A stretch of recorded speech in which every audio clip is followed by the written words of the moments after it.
دوستان سلام، امیدوارم که حالتون عالی باشه. به درخواست زیادی که از من داشتید آموزش یک مدل هدبیس دیگر رو براتون آماده کردم که خیلی خوشگل و جذابه، طرح فوق‌العاده قشنگی داره. حتی اگر مبتدی هم باشی به راحتی میتونی با من این کار زیبا رو ببافی. برای بافت این هدبند من میخوام از نخ مرسریزه استفاده کنم، یه نخی که در دسترس، ارزونه و یه بافت ظریف و خوشگل رو بهمون میده.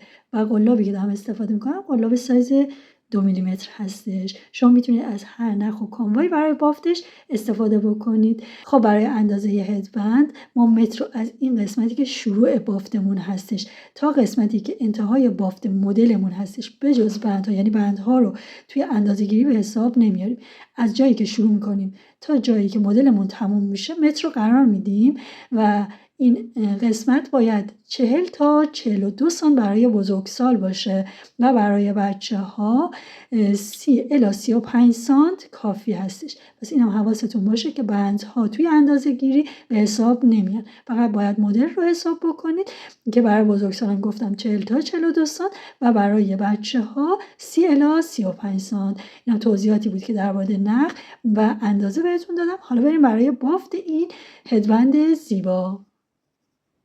گره خفت میزنیم و شروع میکنیم به زنجیره زدن و 10 تا زنجیره میزنیم. 1 2 3 4 5 6 7 8 9 و 10.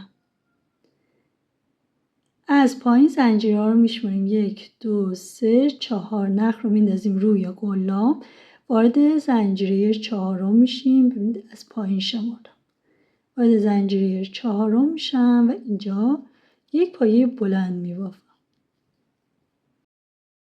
3 زنجیره میزنیم، نخ رو میندازیم روی قلاب و میریم روی اولین زنجیره. قلاب رو وارد میکنیم و یک پایه بلند توی زنجیره اولمون میبافیم. حالا ما 2 تا فضای زنجیره‌ای داریم. همین جایی که هستیم 3 زنجیره میزنیم، بافتمون رو برمیگردونیم، نخ روی قلاب وارد این فضای 3 زنجیره‌ای میشیم و اینجا 5 پایه بلند میبافیم. 1 2 3 4 و 5.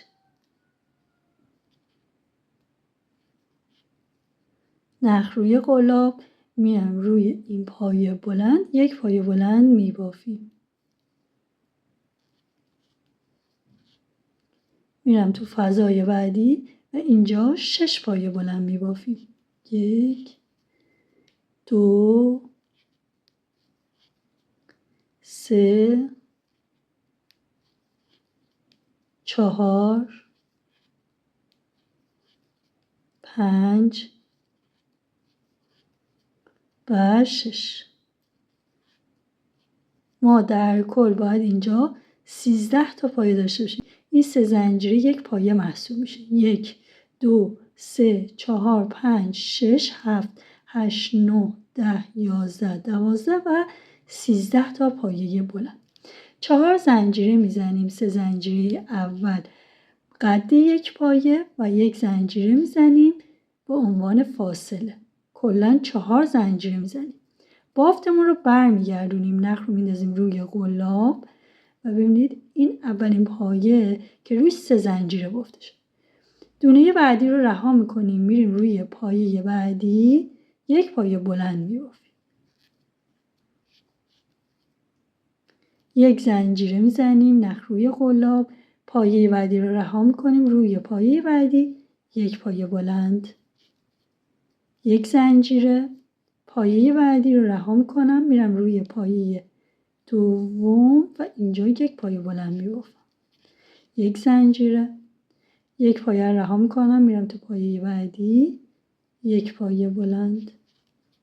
یک زنجیره، پایه بعدی رو رها میکنم، میرم رو پایه بعدیش، یک پایه بلند.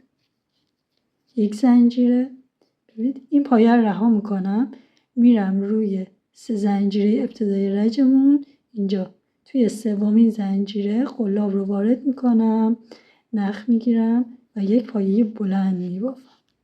ببینید ما الان اینجا باید 1 2 3 4 5 و 6 فضای تک زنجیره‌ای داشته باشیم. یک زنجیره میزنم، بافتم رو برمیگردونم و روی همین اولین پایه یک پایه کوتاه میبافم. به این صورت میرم تو فضای زنجیره یک پایه کوتاه، میرم روی پایه یک پایه کوتاه، روی زنجیره یک پایه کوتاه، رو پایه بلند یک پایه کوتاه، توی فضای زنجیره یک پایه کوتاه تا آخر. به همین صورت ادامه میدیم. ما در انتها باید 13 تا پایه کوتاه داشته باشیم. بافت این گلمون تموم شد. حالا همین جایی که آخرین پایه کوتاه رو بافتم 6 زنجیره میزنم. 3 زنجیره اول به عنوان یک پایه بلند و 3 زنجیره بعدی به عنوان فاصله. نخ روی قلاب و میام اینجا روی آخرین پایه بلند. ببینید وسطش است این قسمت. اینجا قلاب رو وارد میکنم و یک پایه بلند میبافم. ببینید به این صورت. 3 زنجیره میزنم، نخ روی قلاب و میام توی فضای زنجیری اینجا یک پایه بلند میبافم. 3 زنجیره، نخ روی قلاب و میرم تو زنجیره شروعم. ببینید توی اولین زنجیره این قسمت وارد میشم و اینجا یک پایه بلند میبافم. ببینید ما اینجا 3 تا فضای 3 زنجیره‌ای برای بافت گل بعدی ایجاد کردیم. همین جایی که هستیم 3 زنجیره میزنیم به عنوان یک پایه بلند، بافتمون رو برمیگردونیم نخ روی قلاب و وارد این فضای 3 زنجیره‌ای میشیم و اینجا 5 تا پایه بلند میبافیم. 1 2 3 4 و 5. نخ روی قلاب میرم روی پایه بلند این قسمت یک پایه بلند میبافم. نخ روی قلاب میرم تو فضای بعدی 5 پایه بلند میبافم. 1 2 3 4 5. میرم روی پایه بلند بعدی یک پایه بلند میبافم. به این صورت. تو فضای بعدی 6 پایه بلند میبافم. 1 2 3 4 5 و 6. ما الان اینجا باید 19 تا پایه بلند داشته باشیم. 1 2 3 4 5 6 7 8 9 10 11 12 13 14 15 16 17 18 و 19 پایه بلند. 4 زنجیره میزنیم. 3 زنجیره اول به عنوان یک پایه بلند و یک زنجیره به عنوان فاصله. بافتمون رو برمیگردونیم. روی پایه اول ما این 4 زنجیره رو بافتیم. یه پایه رو رها میکنیم، روی پایه بعدی یک پایه بلند میبافیم. یک زنجیره، یه پایه رو رها میکنیم، روی پایه بعدی یک پایه بلند. یک زنجیره، یک پایه رها میشه، روی پایه بعدی یک پایه بلند تا به انتها به همین صورت بافته میشه. خب من تا آخر یک پایه بلند یک زنجیره رو بافتم. به آخرین پایه که رسیدم روی سومین زنجیره از اولین پایه رج قبل این پایه بلند آخر رو بافتم.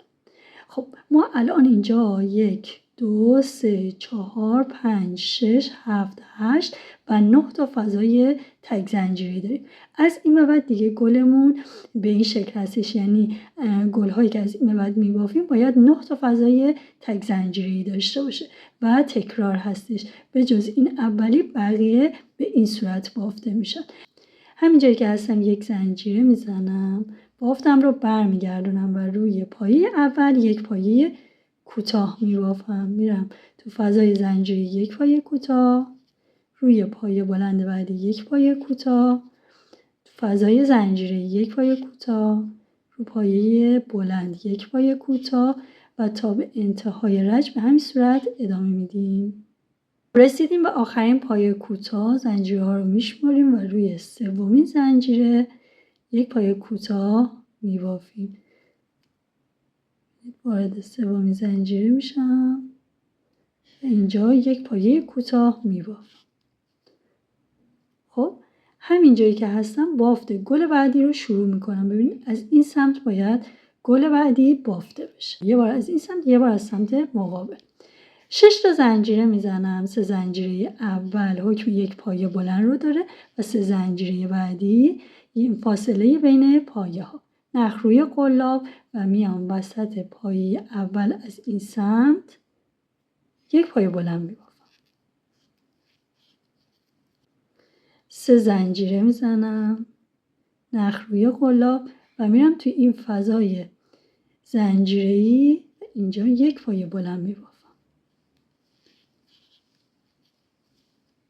3 زنجیره میزنم و ببینید پایه ها رو میشمارم. 1 2 3 روی پایه چهارم یک پایه کوتاه میبافم. میرم رو پایه پنجم یک پایه کوتاه میبافم. به این صورت دوباره 3 تا فضای 3 زنجیری ایجاد کردیم. همین جایی که هستم 3 زنجیره میزنم. بافت این گل تو همه گل ها تکرار میشه، پس با دقت این قسمت رو ببینید. 3 زنجیره زدم، به عنوان یک پایه بلند بافتم رو برمیگردونم و میرم روی پایه کوتاه بعدی یک پایه بلند میبافم. شد 2 پایه بلند.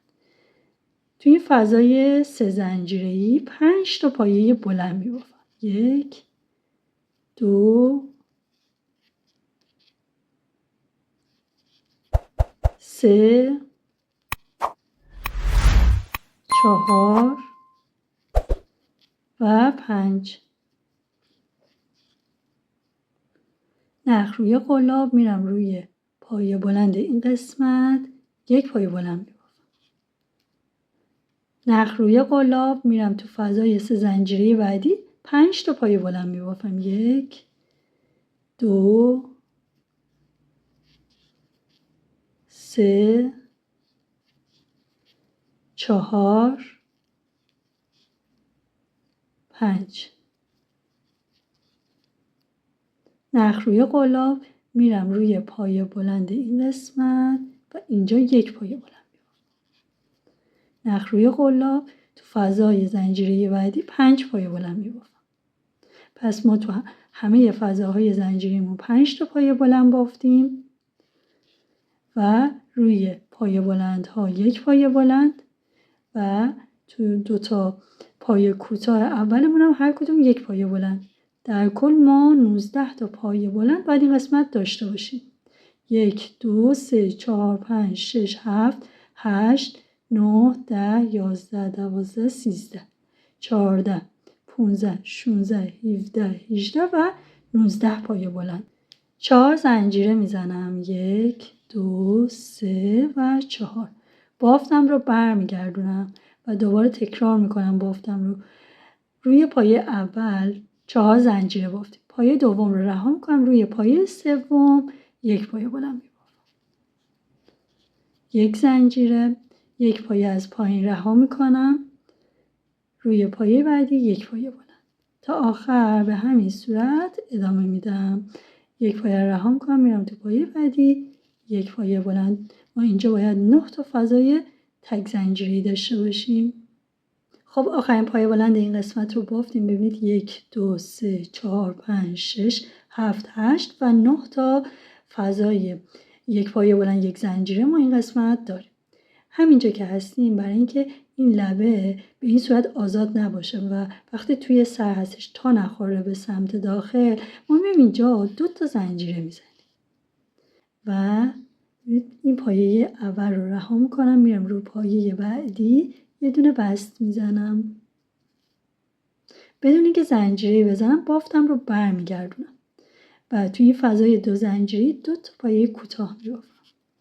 1 2 میرم روی پایه بلند اول 1 پایه کوتاه، میرم تو فضای زنجیری 1 پایه کوتاه، روی پایه 1 پایه کوتاه،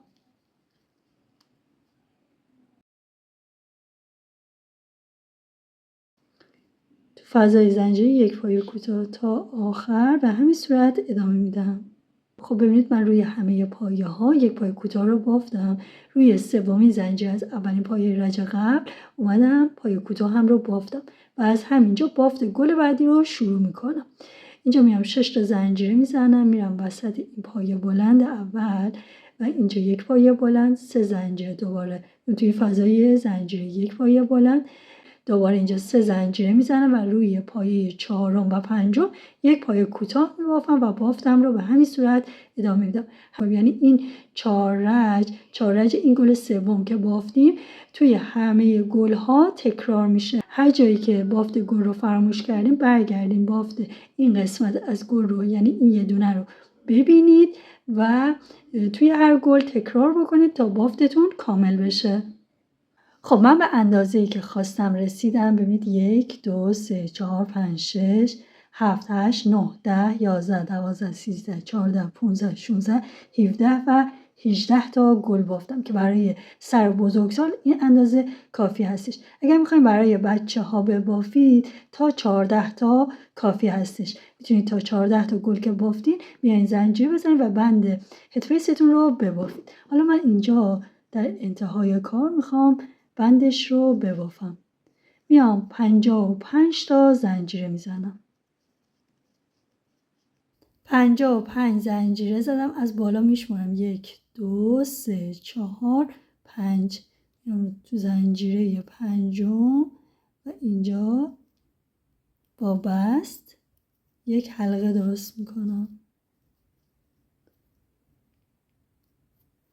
2 زنجیره میزنم، بافتم رو برمیگردونم. حالا میخوام داخل حلقه بافتم رو انجام بدم.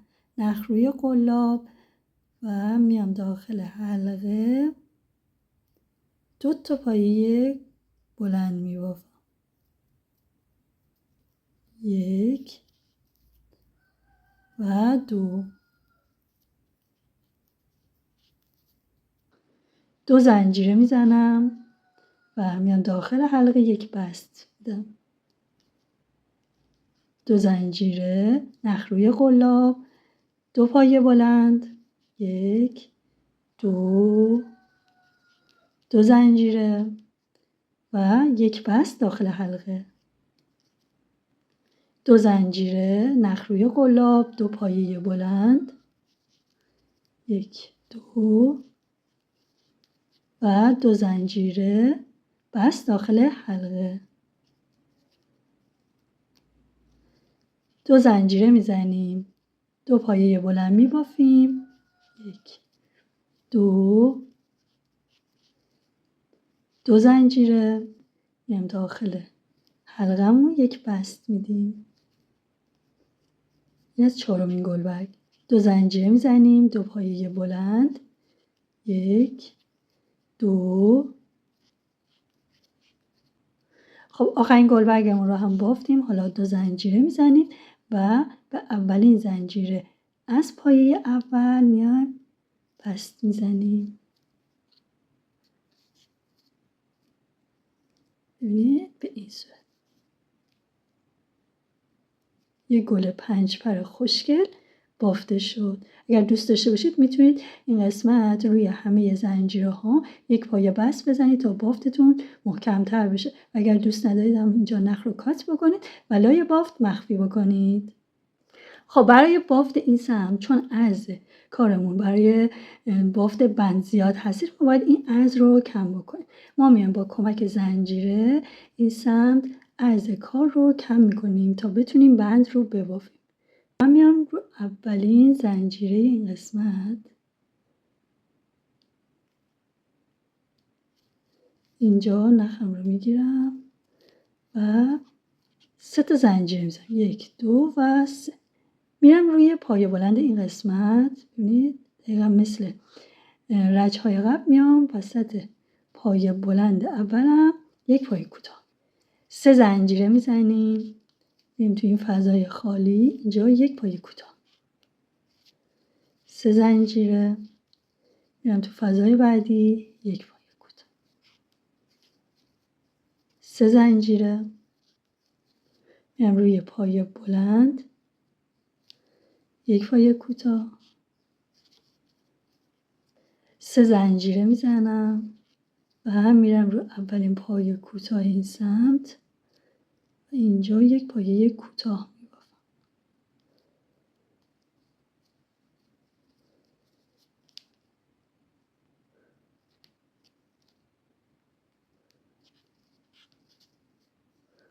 خب همینجا که هستم 1 زنجیره میزنم بافتم رو برمیگردونم. میرم وارد این فضای 3 زنجیره میشم 1 پایه کوتاه.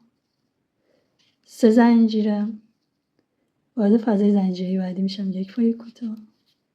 3 زنجیره. وارد فضای 3 زنجیره بعدی میشم 1 پایه کوتاه. 3 زنجیره. 1 پایه کوتاه. 3 زنجیره و وارد فضای 3 زنجیره بعدی میشم و 1 پایه کوتاه. ببینید رج اول ما 5 تا فضای 3 زنجیره داشتیم. این رج 1 2 3 4 تا فضای 3 زنجیره داریم. همینجایی که هستیم 1 زنجیره میزنیم بافتمون رو برمیگردونیم و میریم توی فضای 3 زنجیره اول اینجا 1 پایه کوتاه میبافیم. 3 زنجیره میزنیم میریم تو خونه بعدی و 1 پایه کوتاه میبافیم. 3 زنجیره. توی فضای 3 زنجیره بعدی 1 پایه کوتاه. 3 زنجیره. توی فضای بعدی 1 پایه کوتاه. ببینید ما اینجا الان 3 تا فضای 3 زنجیره داریم. 1 زنجیره میزنم بافتم رو برمیگردونم و میام تو فضای 3 زنجیره اول 1 پایه کوتاه میبافم. 3 زنجیره. تو فضای بعدی 1 پایه کوتاه. 3 زنجیره. تو فضای بعدی 1 پایه کوتاه. 1 زنجیره میزنم بافتم رو برمیگردونم. به 2 فضای 3 زنجیری رسیدیم.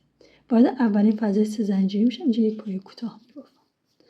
3 زنجیره میزنم و آخرین فضای 3 زنجیری رو میبافم. ببینید ما رسیدیم به 1 فضای 3 زنجیری و این قسمت لبه این سمت به این شکل در اومد. خب همینجا که هستم 1 زنجیره میزنم و میرم وارد فضای 3 زنجیری میشم اینجا 1 پایه کوتاه میبافم. ببینید رسیدم وسط فضای 3 زنجیره آخر. حالا اینجا 55 تا زنجیره میزنم و بندم رو مثل طرف مقابل میبافم. خب همونطور که میبینید بند این سمت رو هم بافتم و بافت هد بیسمون به اتمام رسید. شما میتونید با کمترین هزینه تو رنگ‌های مختلف این هد بندی که این روزها کلی مد شده رو ببافید و ازش کسب درآمد کنید. مرسی که تا آخر این ویدیو با من همراه بودید. امیدوارم که از این آموزش زیبا لذت برده باشید.